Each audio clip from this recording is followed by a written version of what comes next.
The following program was supposed to have been brought to you in living color, but since most of its actors have been dead for years, it didn't seem appropriate. 1, 2.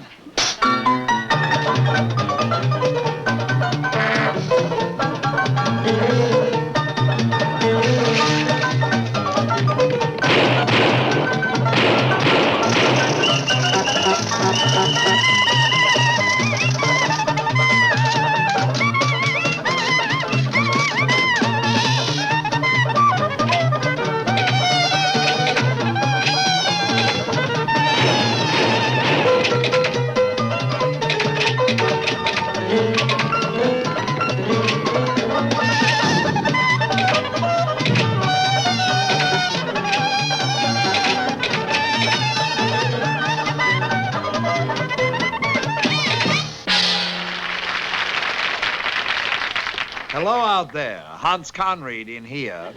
It's time once again for our weekly stroll down memory lane with a brickbat in one hand and a custard pie in the other. Isn't it amazing, really, to realize that on our program, motion picture performers who've long since gone to the great cutting room in the sky are still able to bring us laughter and happiness, and through the familiar magic of voice dubbing actually speak to us? My wife says it's like getting mail from the dead letter office. And here's our first delivery. From Muncie State Prison in the heart of downtown Muncie, Indiana, it's the first annual Over the Wall contest, featuring some of the cleverest three-time losers in captivity. Saturday night at the Jailbreak is brought to you by Tahitian Punch. Try a belt. The Yonkers Herald. Promise her anything, but give her a page. And the 1965 Cockroach Automobile. Step on it. This is Alcatraz inside Muncie Prison. The contest is underway, and most of the cons are walking around inside their cells thinking up clever ways to escape. This one fella here is being watched very closely by the judges. According to their discussions, he looks like the odds-on favorite. This convict has made 12 previous attempts to crack out. He's got a hold of something now. Yes, I think we have a winner. No. In cell block 4, a visitor just walked in with a loaf of bread. Obviously, that's the old saw in the cake caper. The object being to get that bread to the convict, who will use the tools inside to break out. That is, if there are tools inside the bread. Well, there were tools inside. This may be an infraction of the rules, so while they are talking it over, let us return to the studio for this important message from one of our sponsors. Say, do you like hotcakes? Well, wait till you sink your fork into a Mother. Yes, Mother's hotcakes, the new teeny-weeny package. Drop the contents into a pan and let it go to work for you. Invite the neighbors over and relax, secure in the knowledge that there is a mother working for you in the kitchen. You'll have time to greet your guests while the good things in mothers continue to work. The little woman can relax while you are in the thick of it. Folks who eat them say, Mother. Mother's Hotcakes, a division of American Steel. Here in cell block 5, this fellow got out of his cell, but his pants didn't. The judges are watching him closely because there are some keys on the floor, and if he can get his hands on them, he could be our winner. Of course, he is working under a time limit, and as time runs out, these men sometimes get quite desperate. Uh-oh, that's about as desperate as you can get on a family show. This program was brought to you by Whitey's Car Wash. Folks, we do have a winner. Didn't we?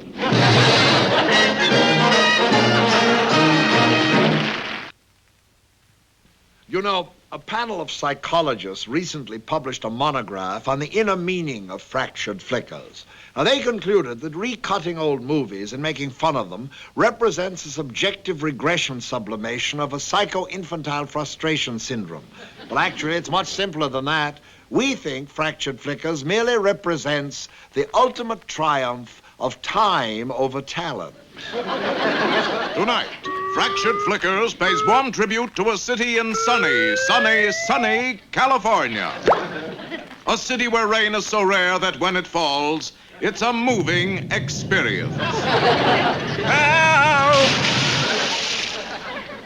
A city where every citizen is dapper and poised. An informal metropolis where no one stands on ceremony. The city of angels. Los Angeles. That wonderful, wonderful town. This program is brought to you by Spitz, the beer that made Milwaukee jealous. Let's get together with a glass of Spitz. Get together with Spitz. The best way to get together with a glass of beer is with Spitz, the beer that made Milwaukee jealous simply because it spits so good.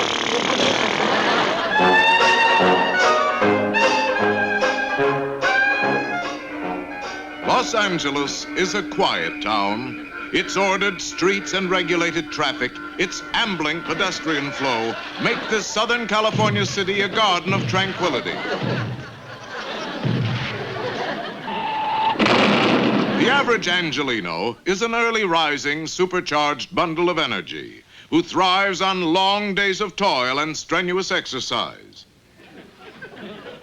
These enterprising dynamos of civic virtue are in large part responsible for what Los Angeles is today. Prone to do anything, eager to start off each day on the right foot. They hop out of bed, full of get up and go, to merge into a population growing at an astounding rate. Over 30,000 new residents pour into the area each month. Far-sighted city fathers have begun to suspect this population explosion may one day result in a condition of overcrowding. Yet for Angelinos to discourage newcomers would be unthinkable. Thanks! Speed it! Get ready! Los Angeles has evolved an efficient city government consisting of a city council, untroubled by split factions or personal vanities, and a mayor, champion of sweeping reform, shown here wearing one of his many faces. Between the mayor's faction and the city council's faction, there dwells a spirit of unselfish cooperation. The effectiveness of government without internal conflict, without inter-faction rivalry, is reflected in the matter of law enforcement. So strict is this activity that Angelinos never hesitate to go out into the streets at night. Not only are the citizens perfectly safe,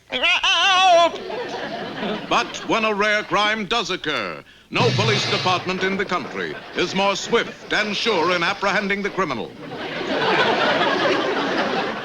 And no courts in the land can mete out justice with the speed known in this city.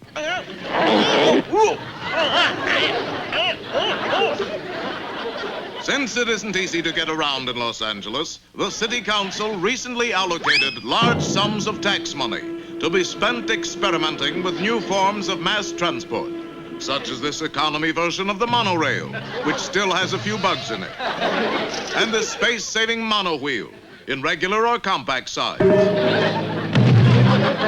Equally impressive is the city's progress in controlling automotive traffic. Thanks to a unified political stand by its leaders, the Los Angeles motorists developed a new respect for traffic laws, law enforcement officers, and pedestrians as well.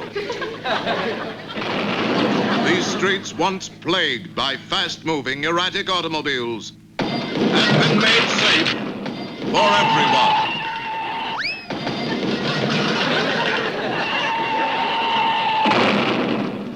Even the freeways are safe. Angelinos, aware of the hazards of high-speed travel, keep their cars in tip-top shape without any prodding from the government.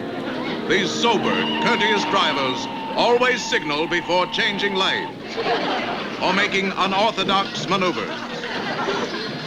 Of course, with automobile traffic, there is the problem of smog caused by auto exhaust. However, LA smog reports tend to be greatly exaggerated. Visibility is seldom, if ever, affected, and smog never enters the home. Still, there are some who suspect these acid vapors may be a hazard to health. To disprove this preposterous claim, the city council polled the man in the smoggy street. These vigorous citizens to a man were non-committal on the question. And the council, in its infinite wisdom, agreed that the present smog control devices were adequate for the purpose. And so once again, thanks to a unified city government, man has triumphed over the problems of an ever-expanding metropolis. And we of Fractured Flickers salute you, Los Angeles, wherever you are.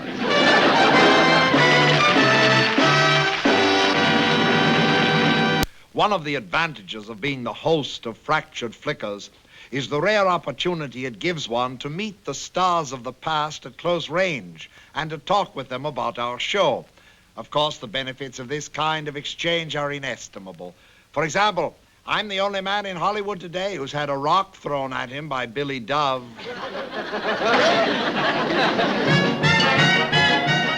Who asked for it? This is the world's strongest man. Many have asked, how did he get that way? What we'd like to know is who asked for it. Was it you, Dr. Kinsey? Was it you, Genghis and Sammy Kahn? Was it John Wilkes Booth? Shirley Booth? Or was it this man with the little things in his hair? Well, whoever it was, here is the story. The strong man was playing outside this house when he was struck by lightning. This gave him superhuman strength. He was able to withstand his wife's cooking. He could even bear the impact of a 1924 impact hitting him full in the face. Not even a full-grown trolley car phased him. What is he doing today? He's appearing at the New York World's Fair, doing his strongman act, holding up two men at once. How does he do this? He doesn't. He's a phony like everything else on this crummy show.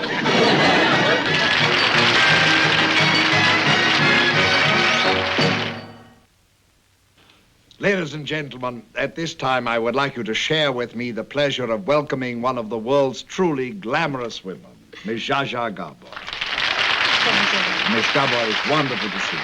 Well, I'm so happy to be here. Now, for the next few minutes, what shall we, pardon me, I should have said, what will you talk about? Something not too controversial, I hope. Well, all right, then. Let's talk about politics. Well, ordinarily, Zsa Zsa, on a television show of this sort, politics really should be out. All right, Hans. Then I tell you what we do. We talk about sex. Let's try politics. Miss Gabor, You can call me Zsa Zsa. I may? Yes, of Well, course. and I'm flattered indeed, at least publicly. All right. Zsa Zsa... Not publicly. You can call me by my first Zsa. By the how would you say, what would be the most appealing sort of candidate for the American women? Candidate for what? President of the United States, I meant, as women voters. Well, I think a bachelor. A bachelor. Yes, well, then you know where you stand with a man like that if you go there and ask him for some kind of favors. Oh, you mean that his function would be sort of an Harun al-Rashid situation where ladies, as you see them, a great line of petitioners coming asking for You redress? talk Hoch English. No, the ordinary audience will not understand. Hoch English means the highest form of English because I don't understand everywhere. Sometimes, my dear, I don't understand what I'm talking about. Could there possibly ever be in this country a woman president? Well, it would be rather difficult, Hans, because I think very few women want to admit that they're over 35. The next step, if things were as you would desire them completely, if you had your own say, could you possibly accept the office and responsibility, the august burden of being President of the United States? Well, I must say it would be a tremendous big compliment if they would choose me as a woman president. I'll vote for you, my dear. Thank you, darling. I assure you I would be a good president, except there's something terrible about it. What is that? They say that this is a job which ages people very much. And who wants to age so fast? You never age at all. Now, so we can disregard that little demurrance on your part. If you were president, what would your feelings be, for instance, on the space program? Oh, I would be terribly interested, you see, because then you can find out what kind of man lives up in the moon and in other planets. It's, Uh-huh.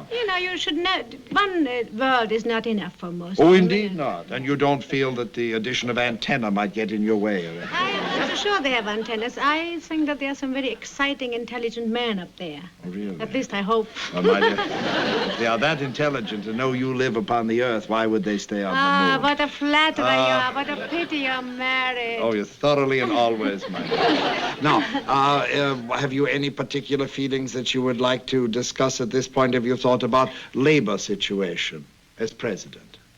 No, I don't think I'm going to put my foot in there. Let's talk about sex. True, but I don't think we've quite come to the end of the program, and that would bring it to an immediate conclusion. May we go now to a field in which you have some experience, I believe, as president. Yes. Have you any opinions about our present marriage mores, our customs, our laws of marriage? Well, I think that all men should be married. All men should be married. But women should be all single. It gives rise to rather interesting suppositions. A question, I'm sure, of great moment with our many lady viewers would be your opinion as president or as Zsa Zsa Gabor, private citizen, of the greatest problem for American women. Well, American men, of course. For that enormity, I thank you deeply. Kissing and say thank you so very much, Miss Gabor. Hey, cowboys, all hung up 'cause you bought a cheap tux for the big formal? Next time you're going black tie, hurry on down to your favorite clothing corral and pick up a cow tux by Western for formal wear with a true Western flavor. How's that for Western flavor, pard? Get a cow tux today, and you can look down at the hairiest legs in the West. Yes. JDR writes to ask if it's true that there's big money in being the host of a television show. Well, you can just bet your little blue booties, JDR. For example, on Fractured Flickers, I receive car fare both ways, a loan of the key to the executive washroom, and all the old film I can eat. Of course, I've got a good agent. So that you, the American sleeper, will sleep better, we present the Fractured Flickers Dream Analysis Plan. What is this plan? How does it work? Sleepers like these simply write to Fractured Flickers. Soon afterward, one of our dream analysts will drop by and study their particular dream problems. The plan has many advantages. First, it saves the sleeper the trouble of visiting the clinic. Second, it saves the analyst from having to rent a room for the night. Yes, no longer do sleepers like these have to go to psychiatrists' offices, where they must spend hours of couch time grappling with their inner conflicts. Now, for the first time, when the sleeper awakes, he awakes pleasantly, beautifully, for he is free from doubt. At last he knows the meaning of his dreams, and he can start his day gaily and with a clear direction.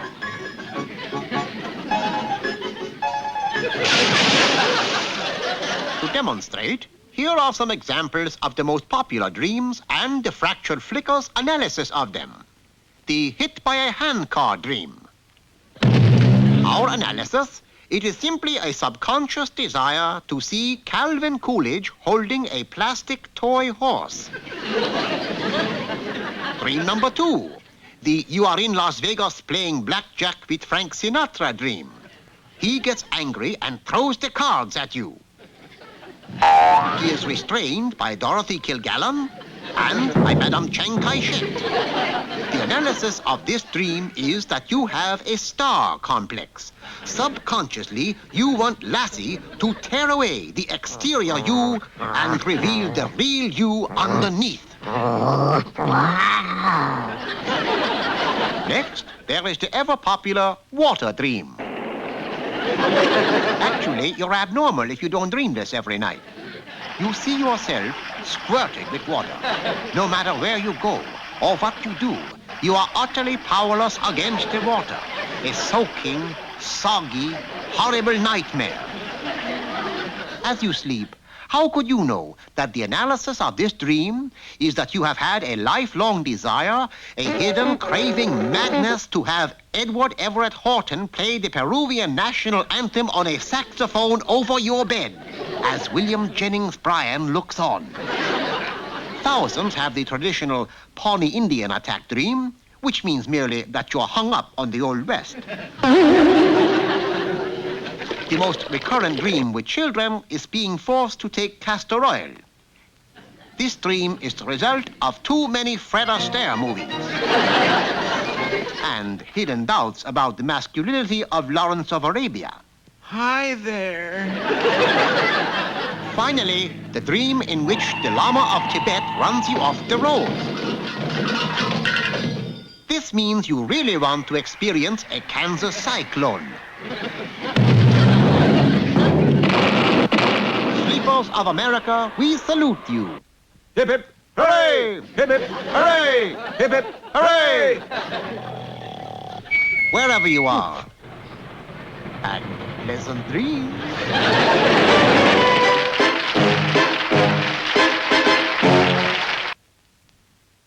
Mr. R.G. of Roanoke, Virginia, writes to ask, when will fractured flickers go off the air? What a morbid, blood-chilling question. Actually, we'll go off the air just shortly after people stop watching the show in any appreciable numbers. So you see, Mr. G, all you have to do is wait. Time will eventually cure all ills. That puts fractured flickers in a class with adolescents and the common cold. Ladies and gentlemen, here is your host for the big contest, Fred Lamar. I am reading a letter from one of the many thousands that we have received regarding the outcome of previous big contests presented throughout the past season. Perhaps you may remember, and I'm sure you don't, on big contest number 8, we asked you to identify the movie star standing in the crowd. Remember, this star is very famous and is holding a yellow sign. Here are a few incorrect answers we received. Practically everyone thought our mystery star was Dean Martin. Some thought it was Lassie. Others, Liz Taylor. Or Baby Leroy. The correct answer was Otis Cromwell, Jr. The only one who knew this, including Mr. Cromwell, was the big winner, Bubbles Lamar. This was her 8th straight win, even though she only entered twice. Among her prizes were TWA Airlines, the island of Bermuda, and the unsuspecting Van Cliver. In contest number 14, we asked what event were these people celebrating. The clues we gave were WW1 and Kaiser Roll. From all over the world, we received the same answer, World War I. This, of course, was incorrect. These people were celebrating the announcement of my engagement.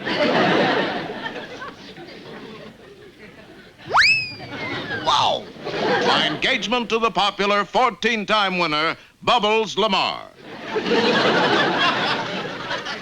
Among the many fantastic prizes that Mrs. Lamar won were the Mississippi River, a blank check, and Cape Canaveral. In our final big contest, we asked you to tell us what kind of an animal this man was sitting on. You all had the right answer, but the wrong address. You wrote down the word octopus, which was correct, but mailed it to Marineland. Who had the wrong answer, but the right address? Bubbles Lamar. And now I would like to make a personal statement regarding the marital troubles that Bubbles and I have been having during these past 3 weeks. As you will notice in these rare newsreel films, which I might add cost me a pretty penny to get back, you can see that Bubbles had gone bad. But fair is fair. She did win the last big contest, and I must not let my personal feelings influence me. So, Bubbles, honey, here is your prize.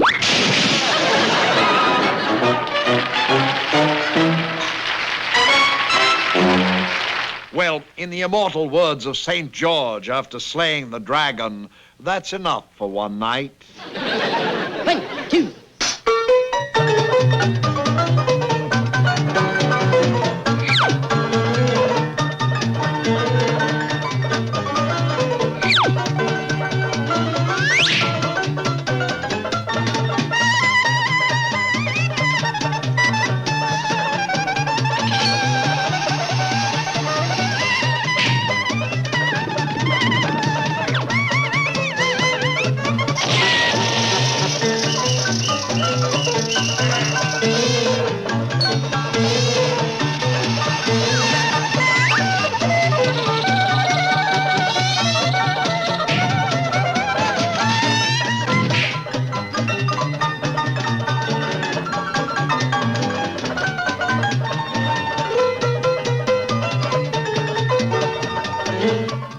This is Hans Conried, the sage of Ogunquit, Maine, saying good night for fractured flickers and reminding you that there's one good thing you can say about tonight's program. It's over.